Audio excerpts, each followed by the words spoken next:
Почитувани, добро вечер. Ја следите емисијата Став. Вечерва имам чест да разговарам со председателот на Синдикатот за приватниот, административниот и јавниот сектор на Македонија, господинот Маријан Поповски. Добро вечер, благодарам што одвоивте време за гостување во нашата емисија. Добро вечер, благодарам за поканата. Поздрав до вашите гледачи на ТВ Плюс, канал Куманово. Да, она што е актуелно периодов е дека застапувате поранешни вработени во ЧИК, како и во други компании од Куманово при поднесување на тужби до Врховниот суд за повредено право, нерешен стечај во разумен рок. Колкав број вработени досега добија уштета и по колку средства се слеја на нивните сметки? Така, да ве исправам прво, значи постапките ги води адвокатската канцеларија Данче Чакаровска Гроздановска. Јас ги организирам работниците, доверители, членови на синдикати. Во моментов за 662 стечени доверители од ЧИК Куманово се води постапка, од кои за 590 се веќе поднесени во Страсбург. Значи се чека решение од Страсбург. Повредата на право за судење во разумен рок, значи ја водиме и за други компании во Куманово, тоа е Житомел и Бисерка, каде бројката е негде за Житомел околу 170 луѓе, за Бисерка е околу 80-90, така да тоа се постапки кои адвокатите ги почна, адвокатската канцеларија се доставени до Врховен суд, првостепено на донесување на првостепена одлука. Понатаму ќе се одвива како што треба таа постапка. Тоа си го водат адвокатите, мојата задача е да ги организирам, да се состануваме, да ги известувам, информирам до кај се состојбите, какви се состојбите, бидејќи јас преземав и една друга одговорност, значи одам на представник сум на стечени доверители од стечајната постапка од ЧИК Куманово и одам на рочиштата што се одржуваат во Штип. Од кога започна оваа постапка и со застапувањето во Врховниот суд, самата организација и слично? Значи, ова почна 2019 година со едно здружение на граѓани, Зелена лупа, синдикатот и адвокатската канцеларија Чакаровска Гроздановска. Чакаровска Гроздановска водеше постапки каде што има веќе решенија од Македонски фолклор Скопје и Типо Скопје. Тоа се веќе решенија кои што добиваат обештетување. Стечајните доверители работници на тие фирми. 2019 првите тужби, 2020 се поднесува за ЧИК, зборувам, за да 2022 ги добиеме конечните решенија и 2022 да достават адвокатите до Страсбург, барање за судење во разумен рок, и се уште немаме добиено повратно решение, таму пресуда конечна за првите доставени тужби што се во Страсбург. Да, не напоменавме по колку средства добиваат лицата овде од Врховниот суд. Од Врховниот суд првично беше доделено 1000 денари. Една срамна бројка, неразумна бројка, која прво и судската пракса не го дозволува тоа, затоа што на Типо и на Македонски фолклор беше досудено по 10.000 денари. Ние со ЧИК организиравме еден протест 27 декември 2021 година пред Врховниот суд, односно раскрсницата пред судот што е и Битпазар. Закажавме средба со председателката на Врховниот суд Беса Адеми, не прими после празниците, после Божик, така нешто, имавме средба, бевме 5 представници од ЧИК, разговаравме, баш се повикавме и на тоа дека судската пракса треба да биде иста, разбравме дека врховната судика доаѓа од баш од тој сектор за судска пракса и ги услуша нашите апели дека треба исто да земат сите доверители иста штета од буџетот, судскиот буџет, по овој основ. Добија по 10.000 денари после тоа, се прииначи по жалбите од адвокатската канцеларија, се прииначи и се доби по 10.000 денари, така да мислам дека негде околу 590 луѓе веќе имаат примено на сметка, околу 100 и нешто се уште немаат примено по 10.000 денари од причини што за некои чекаме второстепена одлука. Има некои исправки што треба да се исправат во пишувањето грешка и така натаму, меѓутоа сето тоа ќе биде, ќе се направи, тоа ќе се обештетат тие луѓе тука, а за од Страсбург значи немаме пракса сега се уште како и колку ќе бидат обештетени. Тоа ќе видиме со првите одлуки што ќе се донесат од Страсбург. Така. Какви се реакциите кај овие поранични вработени по вакво нешто и колку пред се ги чини поднесувањето на самата тужба, веројатно бројни лица ќе гледаат и оваа емисија и ќе ги интересира пред се тоа? Во почетокот беа скептици. Бев напаѓан со секакви зборови, малце погрдни, па знаете, луѓе се измамени од многу работи во држава, поготово од осамостојување навака. Значи, овие луѓе имаат изгубено големи права и макар и за мали суми да се работи, тие изгубиле довербата веќе во луѓето, изгубиле доверба во синдикатите, во судството, во обвинителството, во секој сегмент, во секоја пора на оваа држава, и тоа го покажува нели анкетите за вербата на граѓаните во судството. И така беше, меѓутоа се додека не ги добија, значи првите решенија, првите пари кои легнаа на нивна сметка, значи беа многу радосни дека е тоа вистина, дека тоа не е лага, дека не е превара, како што знаеа да кажат. Колку ги чини? Значи тоа е 500 денари, меѓутоа тие пари им се враќаат, нели, со тие 10.000, да кажеме. 500 денари за да им се спреми целата документација, за да се спреми поштата да се прати, толку чини една пошта да пратиш во Страсбург. Меѓутоа таму, верувате или не, се праќаат тонови хартија. Тон хартија се праќа. И сето тоа е тоа, меѓутоа од кој ќе ги добијат тие 10.000, значи плаќаат 3.000 денари за тужбата. Тоа се колективни тужби, не се поединечни, него колективни. Една поединечна чини 1.000 евра. Кој би поднел 1.000 евра од работник за да добие, да речем, 1.200 или 1.500 евра, мислам нема резон. Сето тоа резултира со едно задоволство од сите луѓе. Јас комуницирам секојдневно со нив, ми се јавуваат. Вие го имате мојот телефон. Мислам, до гледачите може да ги информираме, дека може да се обратат кај вас, кај представниците. Ние имаме тука представници Часлав Петровски, Цветан Јакимов, Сузана Маринковска, Горан Белчо, да кажам и така. Тоа се луѓе кои што може да се обратат, да добијат документација, и тие веќе имаат верба во нив, се обраќаат до нив, стекната е таа доверба взаемна. Истото ни се случуваше, знаете, ова почетоков со Бисерка и со Житомил. Сега почнавме има месец-два, колку беше така нешто, пред 2 месеца. И се јавуваат и други фирми кои што сакаат да покренат такви постапки за судење во разумен рок. Судењето во разумен рок го има по 2 основи. И по законот за стечај и во законот за работни односи во парничната постапка, каде што отказите треба да се решаваат за кратко време, односно во рок од 6 месеци. Ке нас и отказите траат по повеќе од 5 години. А сето тоа е затоа што таа судска одговорност која имаше порано во законот сега ја нема. Тоа го дозволија СДС и ВМРО. Ја кинаа таа одредба за да нема никаква одговорност судијата. Со таква една одлука корупцијата цвета во државата. Обвинителството ги чува предметите во фиоката. Државниот правобранител барем до сега не реагирале. Народниот, ако им се обратите, значи јас апелирам до нив, овие изјави да ги слушнат, да преземат некој чекор. Им стојам на располагање за сите информации.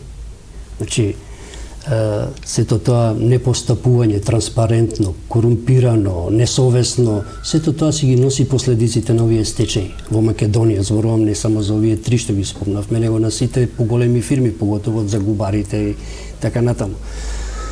Тоа се тие работи што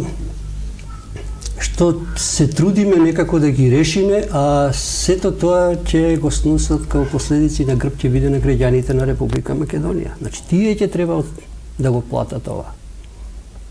Така. Ќе прашам нешто подоцна и за самите стечени постапки, само да се навратам на ова, дали кој се може да добие обештетување, односно кој се може да ви се обрати, дали има одредени критериуми, години, не знам, и слично? Да.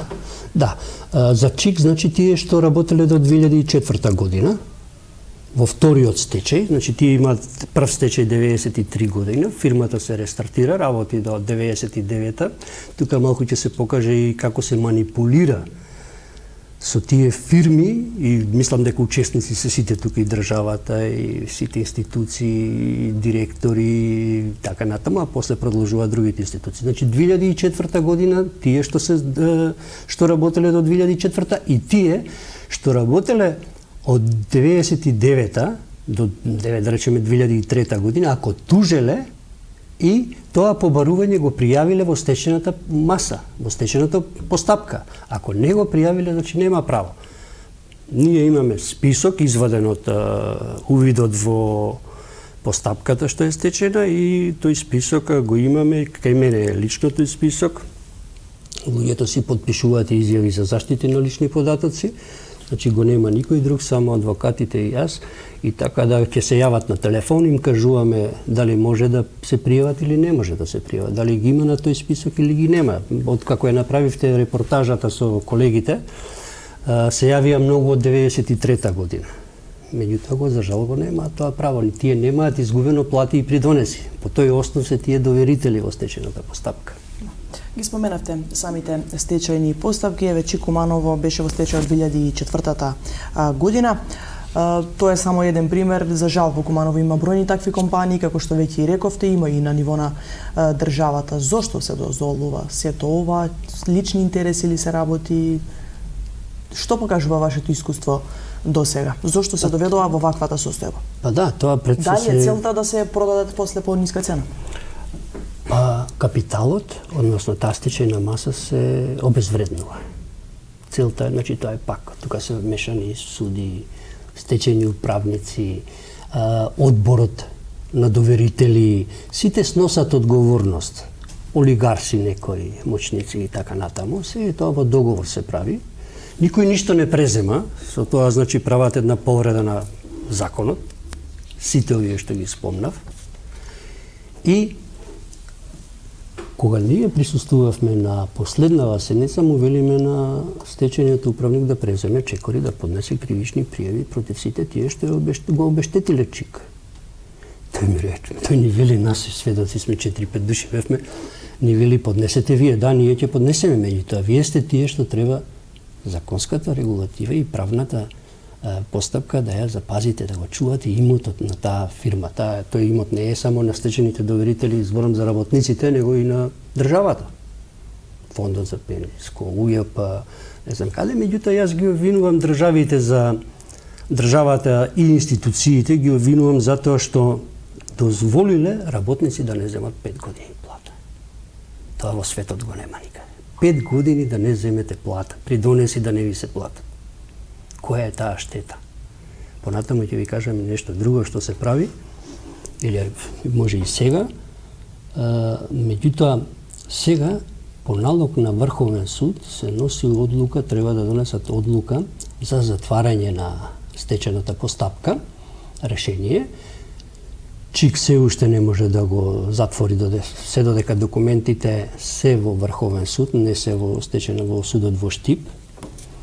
И тука веќе во тие постапки ние велиме дека не може да се оградува еден стечајни управник кој што е задолжен да го штити имотот, па и судијата, да не поднесуваат постапки. Тие поднеле една постапка за раскинување на договор на ЧИК со Реджија и Джино, така мислам, ова е таа од Врховен суд, која ја потврдува и ЧИК го губи овој предмет поради апсолутна застареност. Значи, никој не покренал постапка да го заштити тој капитал на тие доверители. Договорот уште во првите денови е повреден. Значи, тој стечајен управник што бил, дали е прв, дали е втор, дали е трет, дали е 14, 10, не знам кој е поред, сите тие имале обврска да покренат постапки. Никој од нив не покренал постапка. Последниот покренал за оваа тужба Меѓутоа, застарен рок. Дали е тоа само замајување на очите на доверителите, јас покренав, ама немам никаква улога, меѓутоа има улога да покрене кривични постапки. Тој си ги штити своите колеги. Тоа ние ќе го направиме. Како и да е, работниците дадоа виза, доверителите од ЧИК, за да се покрене таа кривична постапка и ќе ја покренеме против сите чинители кои се соучесници во таа од првиот стечајен управник, судија до последниот. Секој ќе си каже што има да каже, а ние ќе си направиме тоа што треба да направиме. Еве само ќе ви прочитам мал дел. Значи од договорот ќе ви прочитам. Значи понудата била пакет прв 301.000 евра и пакет втор 221.000, пакет средства број 3 износ од 110.000 евра или вкупно 623.000 евра. За толку пари е продаден ЧИК и Драгоманце. Тоа е една огромна штета, еден таков капитал да продадеш за толку пари. Ајде, се согласиле на таа сума затоа што требал да инвестира, значи тука е губитник и државата, во секој поглед. За инвестиции во првиот пакет, вика, во првата година 2 милиона евра. Па тој во првата година го продал имотот внатре, машините ги продаваше желези, ова си ги врати тие 623.000 евра се вратени. Втората година, во вториот пакет 700.000 евра. Во третиот пакет 300.000 евра. За трите пакети 7 милиона и 300.000 евра изгубила оваа држава. А каде си вработување на работниците, кодеш земал обврска 1130 евра. Значи тој веднаш во првите тие години имале основ овие управници да покренуваат постапки. Никој не покренал. Таа штета мора да ја плати. Доста е во оваа држава да застаруваат, апсолутна застареност на сите големи криминалци во држава. Даноци затаени, украдени пари, не знам какви се афери имаше во оваа држава и сето тоа апсолутно застарува.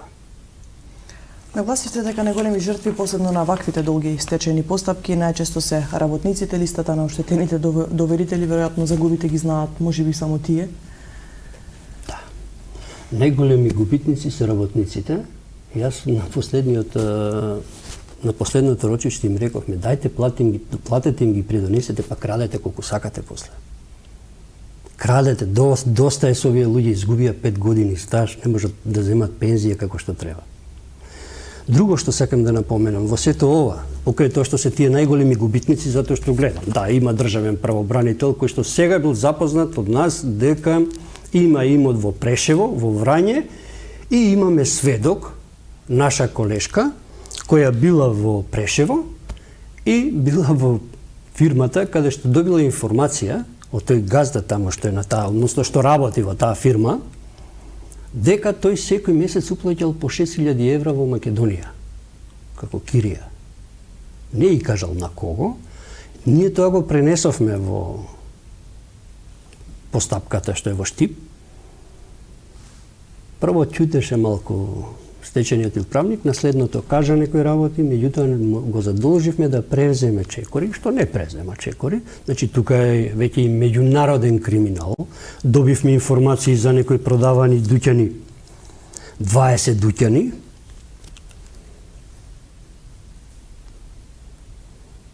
Пред да се воведе стечајната постапка се продадени 20 дуќани. Законот вели 90 денари. Од предлогот за стечај не смее да се продава ништо. Или ако имало такво действие, стечајниот управник, судија, што дошле после тоа, морало да покрене тужба да ги поништи тие стечајни продажби. Тоа не е направено. И добивме информација 12 објекти, Србија и Босна, каде се ги нема, некој ги продал. Зошто никој не преземал действие за тоа да го заштити тој капитал? Денес се останат само една и тоа донесува некоја одлука да се направи план за распределба. Еден објект од 93 метри квадратни, мислам беше. Срамота. Имате ли можеби информација колкава е листата на активни стечаи во моментов на ниво на земја? Знаете, тоа е и вие, кога би го отвориле сајтот на Централен регистар, ќе видите еден куп стечени постапки, кои се уште ниту се затворени, ниту ги тргаат, стојат, не знаеш дали се активни или не се активни. И тоа ги има од 93-та година па навака.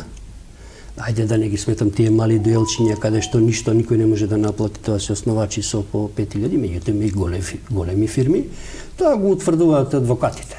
Таа си го тврдуваат адвокатите, си добиваат полномошна од доверители, дали е активен или ќе си видат и си покренат постапка. Опфатени ли се сите поранешно вработени во фирмите во стечај со законот за материјално обештетување или според вас се неопходни повторни измени? Не, значи јас пак ќе кажам, ние лани поднесовме закон за материјално обезбедување до пратениците, до сите пратенички групи во име на ЧИК. Заедно го поднесовме, бевме, го доставивме, не прими само една партија. Го поднесе таа партија законот, таа беше левица, го поднесе законот, меѓутоа не доби поддршка од СДС и од други.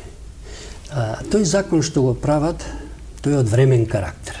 И го прават тактички, за да не може да се пријават сите луѓе да си го остварат тоа право. Ние баравме намалување на критериумите за старосната година, да сега слушаме сакаат и да ги изголемуваат, значи прават се да не бидат обештетени тие работници. Зошто не го направат законот? И ако сме на шалтерски систем, па сите да ги стават во тој кош, да речеме, да го остварат со тоа право. Не самите да се пријавуваат, кој слушнал, кој не слушнал, информиран, неинформиран и така натаму. Се е тоа на штета на тие работници. Нееднаш не најдоа трајно решение за стечајните работници. Нека им го платат стажот. Не треба тоа ни тоа надомест да им го плаќат. Нека им го платат стажот да си го остварат правото да добијат некоја повисока пензија. 5 години не се малку. И не се само тие, многу фирми има со 5-6 години.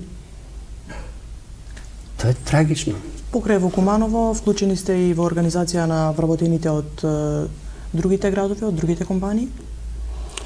Па имаме, да, во приватен сектор имаме членови.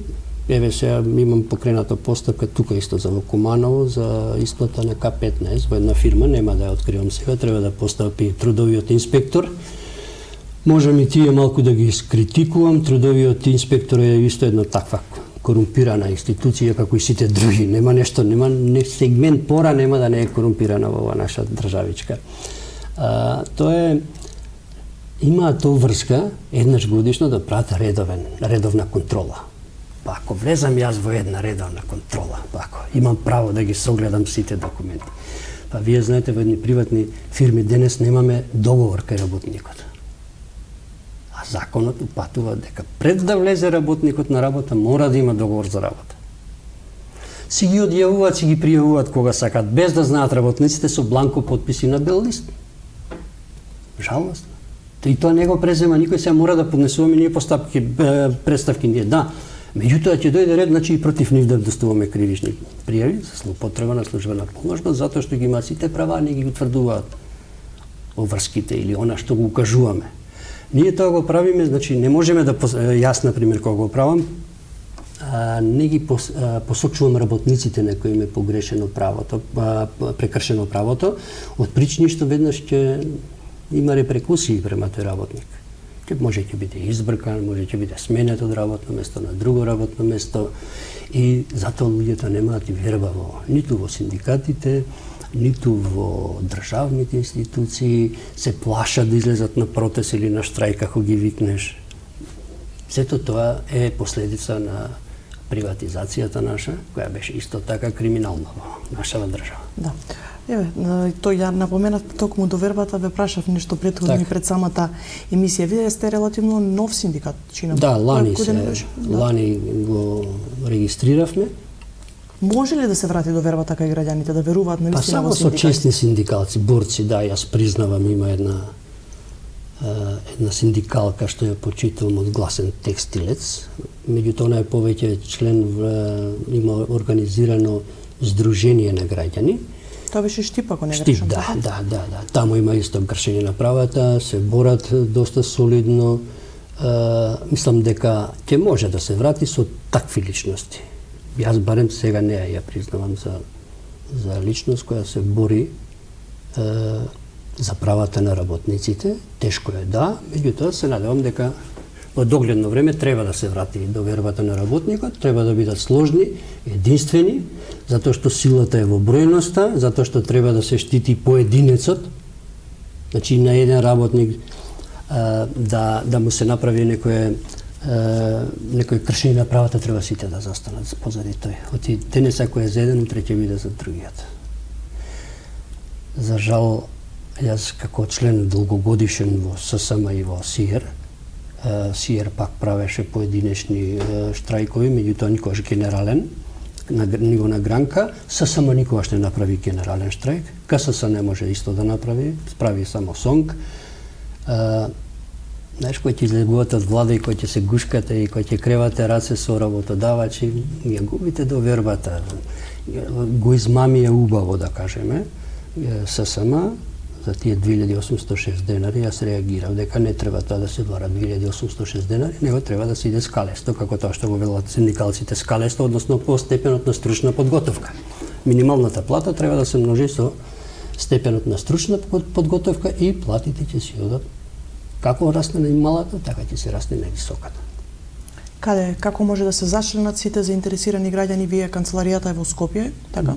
Да, мојот број е познат кај вас, може да ми се јават, имаме пристапници, за невработените 360 денари на годишно ниво, а за другите 1% од платата, од нето платата, така да и останува и во делот 40% оди во синдикатот, а 60% останува во синдикалната организација, така да може да се јават во секое време. Јас ако не се јавам моментално, ќе се јавам попосле, ако имам пропуштен повек, меѓутоа нема човек да не сум му одговорил, да не сум му се јавил. По секое време може да ме барате. Ви благодарам на одвоеното време, се надевам дека одговоривме на дел од прашањата кои што ги интересираат граѓаните. Посакувам успех и да продолжите да ги застапувате овие поранешно вработени. Благодарам. Мислам дека ќе се трудиме да направиме се што можеме и ќе продолжиме таа борба, нема да престанеме тука. Тоа е она што можам да го ветам, дека со нив заедно ќе се бориме како што се боревме со ЧИК и стварно се боревме со ЧИК убаво и затоа има резултат. Ви благодарам. Сакувам успех уште еднаш. Почитувани, тоа беше се за вечерва. Останете на програмата на Телевизија Плюс.